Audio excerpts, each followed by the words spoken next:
네, 지금 이 시각 국회에서는 이동관 방송통신위원장 청문회가 진행 중입니다. 하지만 여야 이견으로 인한 증인 채택 불발과 자료 미제출 등으로 맹탕 청문회 우려도 커지고 있습니다. 오늘의 정치권 이슈 김병민 국민의힘 최고위원, 김수영 전 양천구청장과 함께 짚어보겠습니다. 두 분 안녕하세요. 안녕하세요. 네, 오늘 오전 10시부터 이동관 방송통신위원장 후보자에 대한 청문회가 진행 중입니다. 먼저 이 후보자 모두 발언에서 언론인과 공직자로서 쌓아온 경험을 바탕으로 조직을 안정시키고 처리 못한 현안을 조속히 처리하도록 노력하겠다.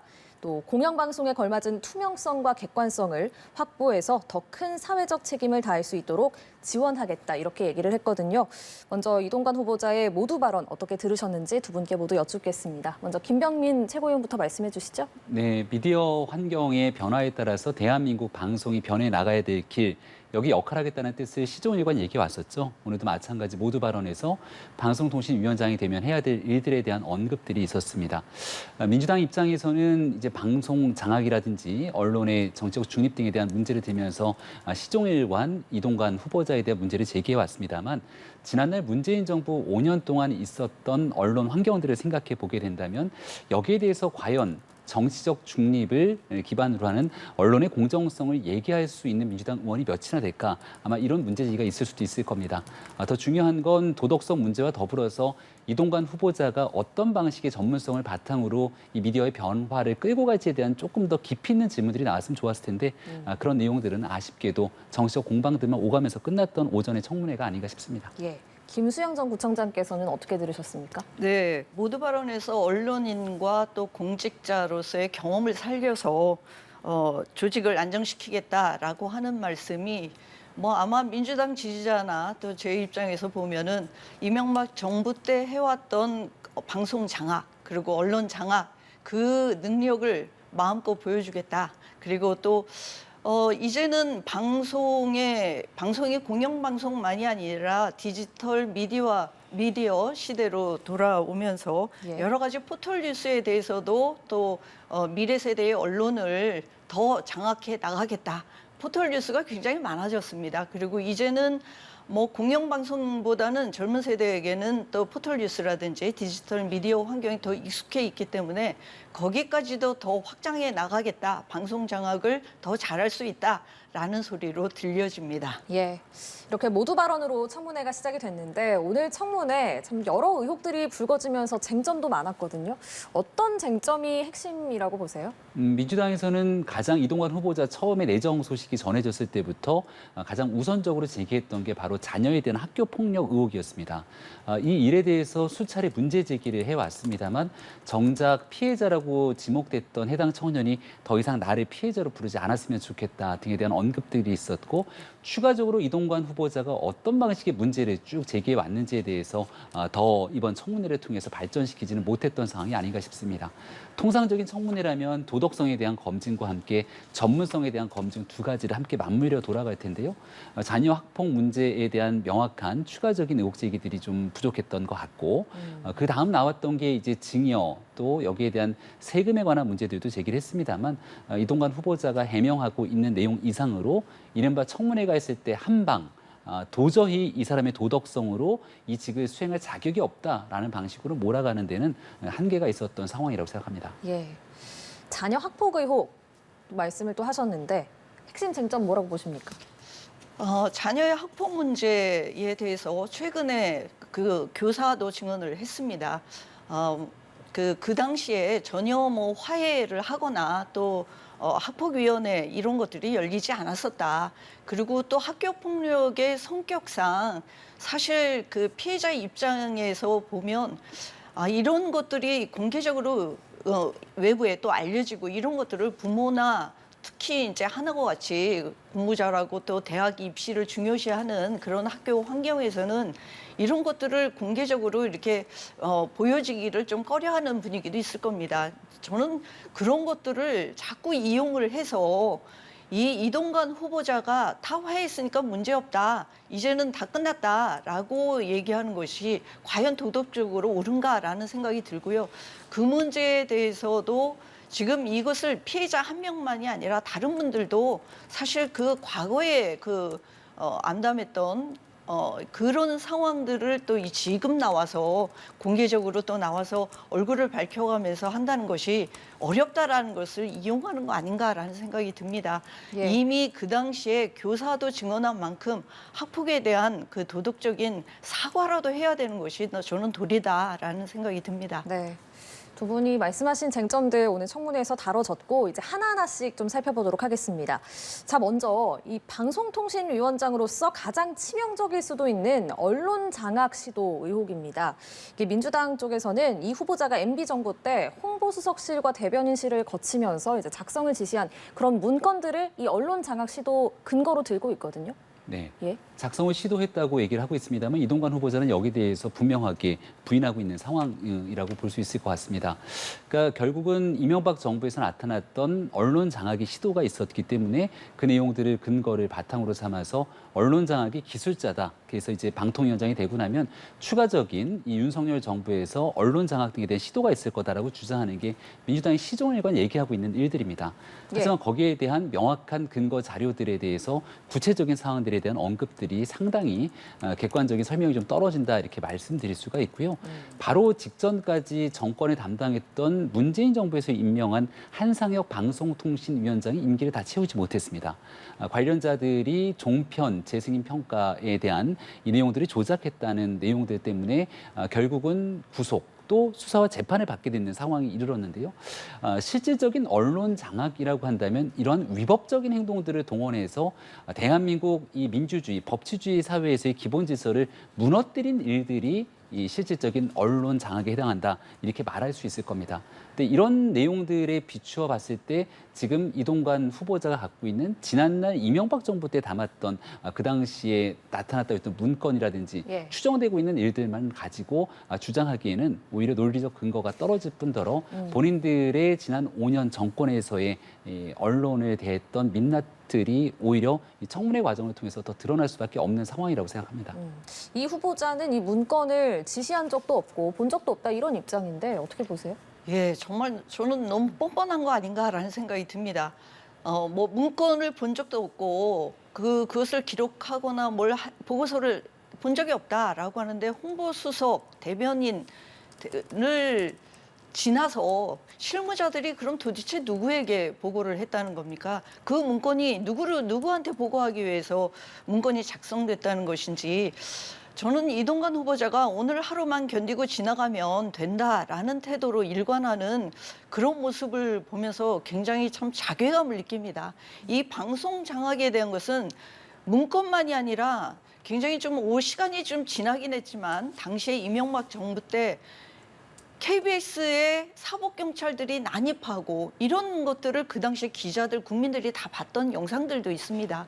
KBS뿐만이 아니라 YTN에 있는 기자들이 수십 명이 해임되거나 또는 해직이 되고 그리고 젊은 기자들이 기자 활동을 못하고 밖에서 헤매야 되는 그런 일들도 있었고요. YTN, MBC, KBS 이런 일들을 다 없던 일로 하고 시간이 오래 지났으니까 본인 자신은 아마 문재인 정부 때 이 국정원 사찰 문건이라든지 이런 걸 조사하면서 본인은 다 피해갔다라는 걸로 그냥 넘어가려고 하는 거 아닌가라는 생각이 들고요. 정말 후원무치한 거 아닌가라는 생각이 듭니다. 소위 말하는 이동관 문건이라는 것에 대해서 고민정 민주당 의원이 이게 실행까지 옮겨졌다면서 9개 사찰 문건을 공개를 했거든요. 보면은 방송계 쇄신 진행 동향 및 고려 사항 그리고 라디오 시사 프로 편파 방송 실태 및 고려 사항 등 이제 총 해서 9개입니다.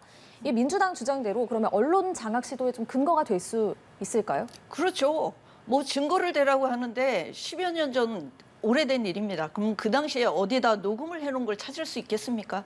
국정원의 문건이 엄연히 존재하고 있고 또 그것을 조사해서 원세훈 원장이 처벌을 받기도 했습니다. 이 국정원 사찰에 관한 것만 했기 때문에 그 당시에 그런 조사를 했기 때문에 수사를 해서 이것이 대통령실에 있는 그 이동관 뭐 홍보수석실까지 그렇게 따로 별건 수사를 하지 않았을 뿐입니다. 또 시간도 오래 지나서 또 그 기간도 오래 지났기 때문에 넘어가긴 했습니다만 국정원에서 이런 사찰 문건을 했다는 게 정확하게 나와 있고요.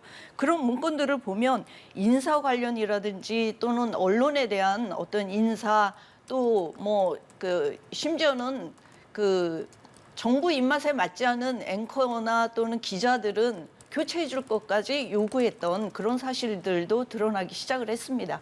그렇다고 하면 이동관 후보자는 어느 정도는 또 그 부분에 대해서 모르쇠로 일관하는 것이 과연 옳은가? 그리고 국민들이 다 지켜보고 있다라는 거 네. 말씀드릴 수 있겠습니다. 예, 김병민 최고위원께 여쭙겠습니다. 앞서 명확한 근거 자료가 없다고 말씀을 하셨는데 이렇게 고민정 의원이 문건을 공개를 했습니다. 이거 좀 근거 될 수 있는 거 아닌가요? 정확하게 이동관 수석이 어떤 방식의 지시, 보고사항들이 있었는지에 대한 내용들이 들어가 있지 않고요. 그리고 지금 과거에 있었던 수사 보고서에 대한 내용들을 근거를 들어서 수사 보고서에 들어가 있었기 때문에 이 내용들이 심각한 문제다라고 주장을 하는 게 민주당의 현재의 상황인데요.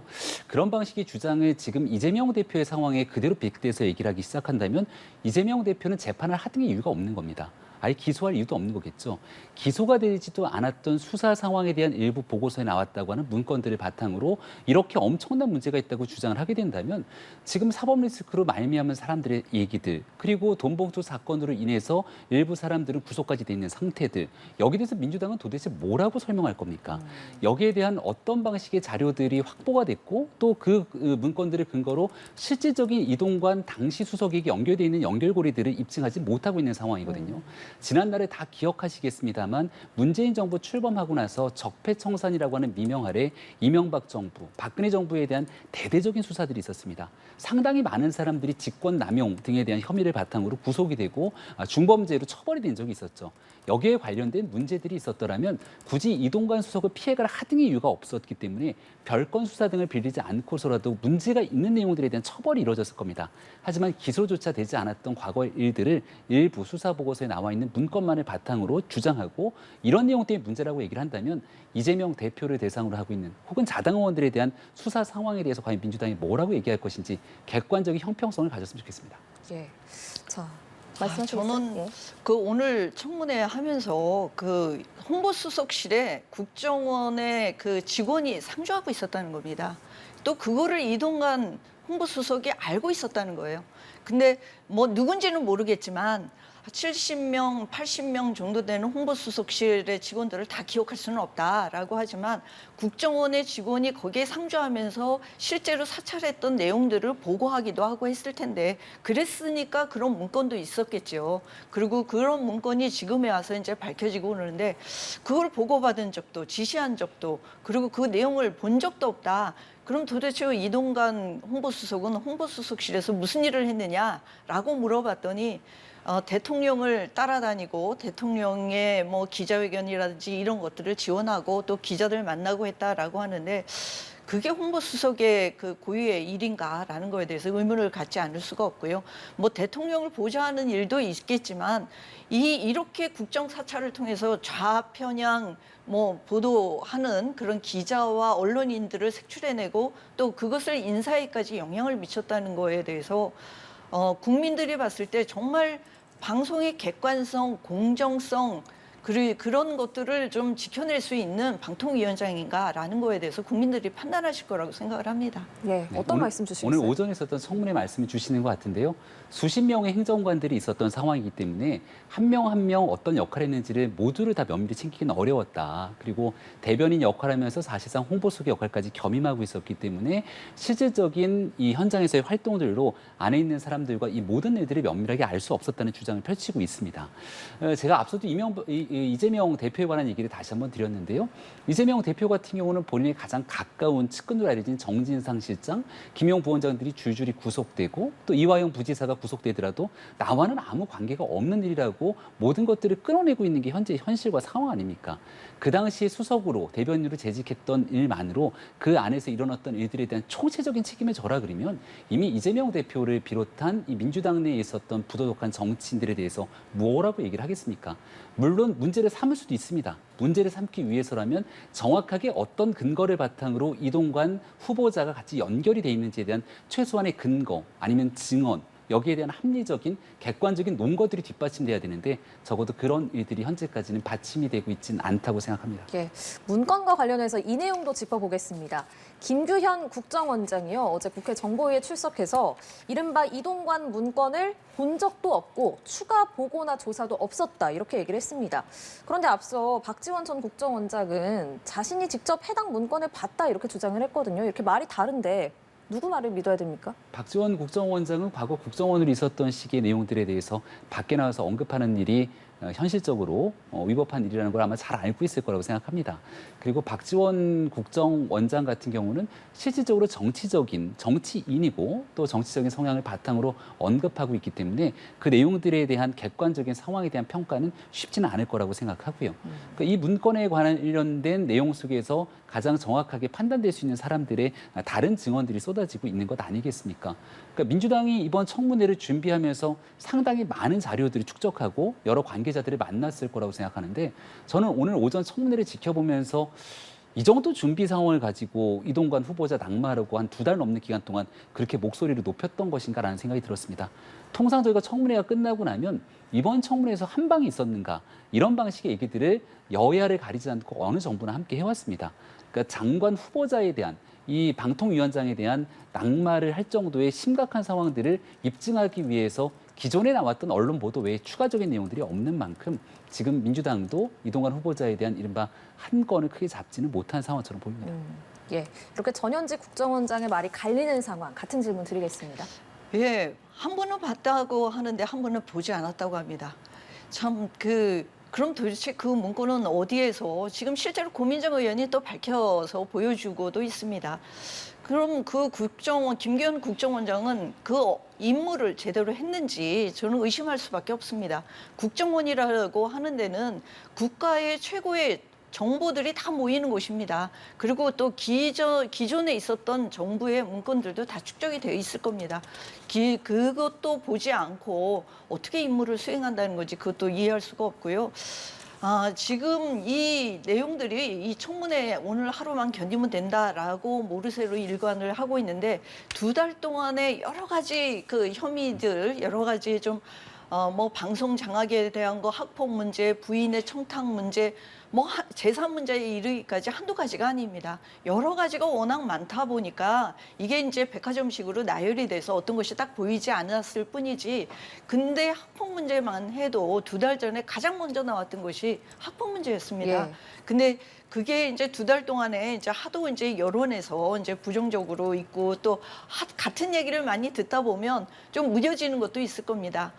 결정적인 한 방이 아니라 여러 가지 그 총체적인 문제점들에 대해서 이동관 후보자가 명확하게 답을 할 수 있어야 되는데 저는 그러지 못하고 있다고 생각을 합니다. 그냥 오늘 하루 견디면 어차피 임명이 되고 강행할 것 오늘 하루만 견뎌보자라고 정말 유유자적하게 정말 뻔뻔하게 이렇게 답변하는 모습을 보면서 이 민주당 의원들이 굉장히 분노하고 있겠구나라는 생각이 듭니다. 예, 네. 학폭 문제 언급하셨는데 좀 자세히 살펴보겠습니다. 또 다른 쟁점이 후보자 지명 때부터 이제 불거진 아들의 학교 폭력 무마 의혹입니다. 이거 어떤 부분이 해명돼야 된다고 보십니까?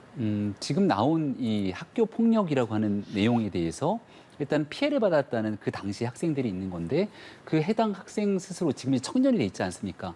과거 내용들을 다시금 꺼내는 것만으로도 지금 본인에겐 고통이기 때문에 이 문제를 언급하지 않았으면 좋겠다라고 지적하고 있기 때문에 당시에 대한 내용들을 저희가 언급하고 추가적인 상황들을 논의하는 것이 쉽지는 않은 상태로 흘러가고 있습니다. 그럼 민주당이 주장하고 있는 건 여러 사람 중에 한 명의 주장일 뿐이다. 나머지 사람들에 대한 추가적인 내용이 필요하다 얘기를 하고 네. 있는데 거기에 대해서 스스로가 받았던 학교 폭력의 피해자나 심각한 상황이 있었다라면 그 내용들에 대한 추가적인 증언이 나오지 않았겠습니까? 더군다나 한 공간 학교에서 생활했던 사람들이 있기 때문에 이게 이동관 후보자 측에서 무리하게 외압을 행사하거나 있지도 않은 거짓을 주장하고 있는 거라면 당연히 이곳저곳에서 얼마든지 다른 방식의 이야기들이 흘러나올 텐데 그러지는 않고 있는 상황처럼 보입니다. 이동관 후보자가 이 학폭 문제에 관련해서 다만 다소 뼈아플 수밖에 없었던 지점 하나는 김승유 이사장에게 전화를 한번 했던 부분들 이런 내용들에 대해서는 이제 다소 좀 부적절한 것이 아니었냐라는 정도의 평가를 받을 수 있을지언정 결국은 학교 폭력 등에 대한 이제 문제가 불거지면서 그 아들이 이 모든 것들을 다 무마시킨 것이 아니라 거기에 대한 평가를 받았던 내용들이 있는 만큼 아마 추가적으로 지금까지 나왔던 내용들 이외에 이동관 후보자가 뭔가 외력과 외압을 행사하거나 부적절한 처신으로 국민의 도덕적 상식들을 위배하는 일들은 현재까지는 없다 이렇게 생각이 됩니다. 네. 이 학폭 무마 의혹 어떤 부분 의혹이 좀 해소돼야 된다고 보십니까?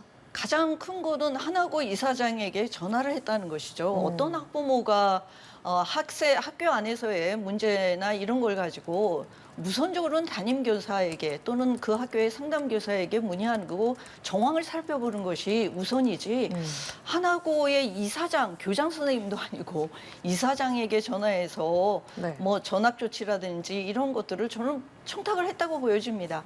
또 그런 정황들이 보여지는데 그게 외압이 아니면 뭐라고 하겠습니까? 그리고 지금에 와서 피해자들이 증언을 해야 된다라고 하는데 굉장히 가혹한 얘기입니다. 이게 학교 폭력의 실상은 오죽하면 더 글로리라는 영화가 그렇게 인기를 얻었겠습니까? 이게 법대로 제도 안에서 해결하기가 어렵기 때문에 피해 학생이 나와서 뭔가를 발언하고 하기가 어려웠기 때문에 그러기 때문에 학폭 문제가 굉장히 민감한 이슈이기도 한 겁니다. 예. 그렇기 때문에 사회의 공정성, 객관성, 또 그리고 사회의 정의, 구현 이런 부분에 있어서는 학교 안의 문제가 단순히 학교 안의 문제다라고 볼 것이 아니라 이런 정황들을 전체적으로 봐야 될 일이라고 생각을 합니다. 네. 지금 피해자가 나와서 어떻게 지금 이동관 후보자가 청문회 오늘 하루 지나면 아마 임명될 거라고 생각을 하고 아직도 대통령이 짱짱하게 앞으로 한 4년 가까이를 버티고 있을 텐데 거기서 피해자가 지금 나와서 이 공개하면서 내가 피해를 받았다라고 할 피해자는 피해자의 용기가 있지 않으면 좀 쉽지 않은 일이라고 생각합니다. 네. 그 학부모들이 그 맥락을 읽어주셨으면 좋겠다라는 생각이 듭니다.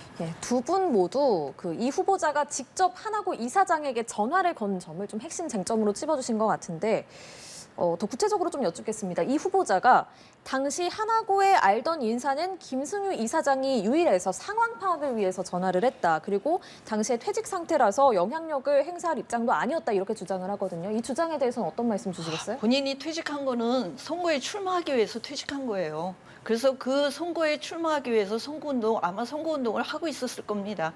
뭐 그 와중에 보통은 저희 아들의 또 자식의 자녀 문제에 뭐 남자보다는 그 엄마가 많이 나서죠.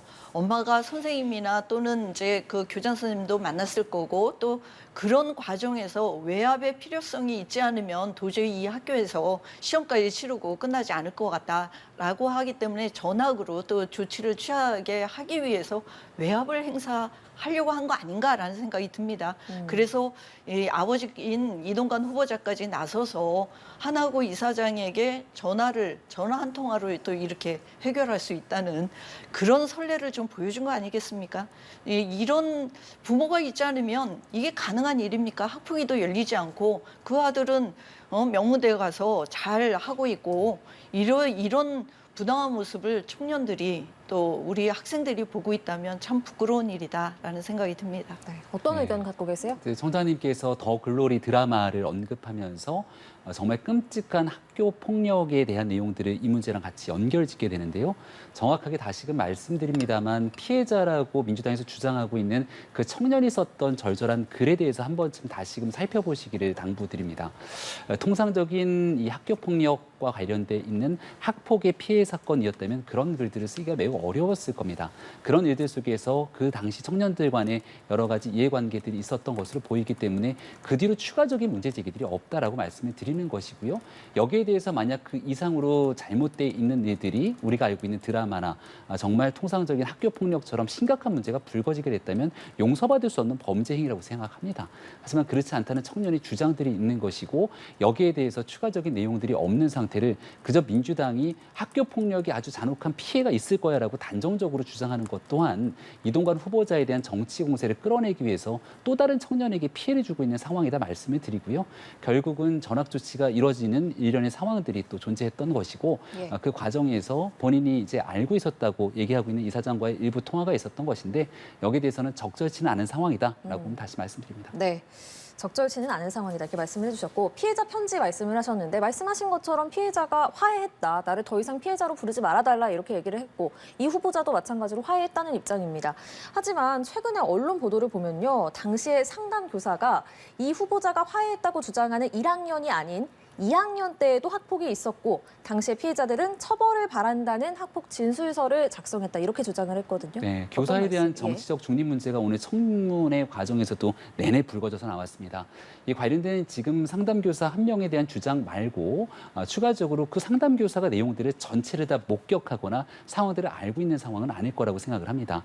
실질적으로 가장 내용들을 잘 알고 있는 사람들에 대한 추가적인 내용이 없는 상황에서 일방적인 주장들이 계속 쏟아지고 있는데 이 교사에 대한 정치적 중립에 관련된 문제들도 오늘 오전 청문회 과정에서 끊임없이 제기돼서 나왔던 만큼 그런 문제들도 공평하게 형평성 있게 살펴볼 필요가 있다고 생각합니다. 네.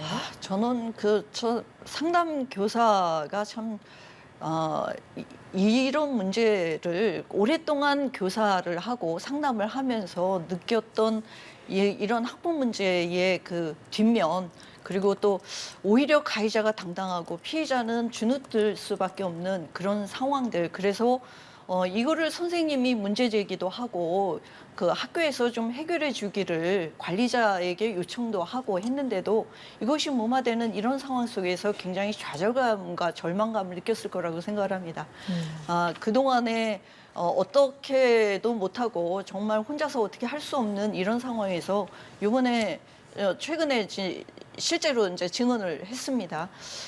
그분의 맥락을 좀 잘 보셨으면 좋겠습니다. 학교의 학생들이 이런 상황에서 학교 선생으로서 어떤 조치도 취하지 못하고 그리고 또 그걸 요구해도 무마되고 또 그리고 학부기도 열리지 않았고 그리고 화해했다고 하는데 그건 거짓말이고 그게 이제 와서 또 불거지고 이런 상황들을 보면서 굉장히 이 사회의 좀 어두운 단면들을 좀 고발한 게 아닌가라는 생각이 들고요.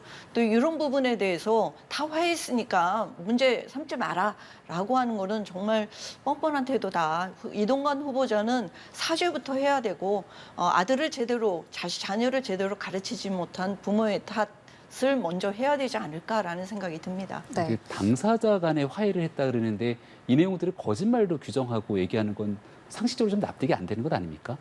그 당시에 있는 내용들을 가장 잘 아는 건 이동관 후보자의 아들과 상대되는 청년 당사자들 간에 그리고 그 주변에 있는 함께 있었던 친구들 간에 가장 내용들을 잘 알 것이고 나머지의 사람들은 주변 인물로서 내용들을 전해들은 사람들 혹은 그 내용들을 정확하게 목격하진 않은 사람들일 것 아닙니까? 그 당사자끼리 화해를 했다고 서로가 주장하고 여기에 대한 메시지를 내고 있는데 제3자가 나서서 화해하지 않았다고 얘기를 하는 것 이 내용들을 두고 화해가 거짓말이라고 주장할 수 있는 부분들은 이건 정치적 공세의 그 이상도 이하도 아니다라는 말씀드립니다. 네, 당사자가 지금 화해했다고 오늘 하지 청문회를 않았나요? 보니까요. 실제로 그 1학년 때 화해를 한 게 아니라 제가 뭐 정확히 들었는지 모르겠습니다만 대학에 와서 이미 이제 대학까지 다 들어가서 청년이 된 이후에 화해를 했다라는 얘기를 이동관 후보자도 부인으로부터 전해 들었다. 저는 그렇게 들었거든요. 그러니까 정확히 말하면 그 당시에 1학년, 2학년 요 당시에 화해했다는 얘기는 아닌 걸로 들려집니다. 그리고 실제로 뭐 피해 당사자가 화해를 했다라고 하더라도 그 두 사람 외에 다른 또 피해자들이 있습니다. 그리고 또 그걸 지켜본 학생들이 있고 선생님들이 있습니다. 그분들이 이해하고 설득이 가능해야 되는 부분 아니겠습니까?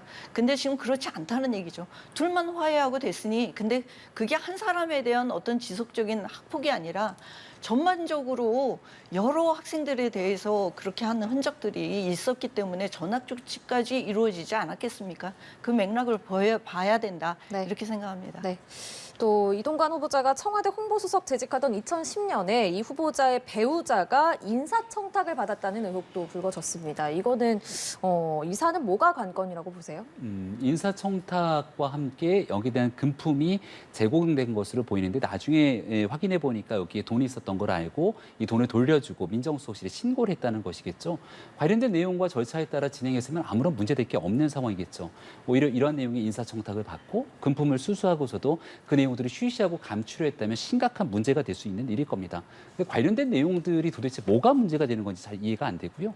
오히려 지난날 김태우 전 수사관이 이 공익제보를 통해서 다 드러났던 게 유재수 부시장에 대한 감찰, 무마 이런 일들이 조국 민정수석실에서 일어났던 일들 때문에 한바탕 홍역을 치렀던 것 아닙니까?